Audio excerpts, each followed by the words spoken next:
Magandang araw ho sa inyo lahat. Ngayon po yung Sunday, it's our prayer and exhortation. Tayo po ay manalangin o aming Ama, ang kapayapaan niyong maghari sa bawat pamilyang Pilipino sa pangalan ni Jesus. Amen. Well, nais nating basahin itong 1 Thessalonians chapter 2 and verse 10. You are witnesses in God and also how holily and justly and unblameably we behave ourselves among you that believe. Well, sabi nga ni Apostle, kayo mga saksi namin, na kami talaga nagpapatotoo sa inyo na si Yesu Cristo ay tagapagligtas.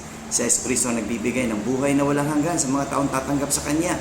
Kaya kaibigan, kung hindi mo pa tinatanggap si Yesu Cristo, ulit-ulit kong sinasabi ito sa iyo, tanggapin mo na si Jesus. Tumalikod ka sa iyong kasalanan at sumunod sa Kanyang kalooban. Huwag mo na sundin ang sarili mo. Sundin mo ang mga aral mula sa salita ng Diyos. Okay? See you again tomorrow sa Strong Family Prayer and Exhortation.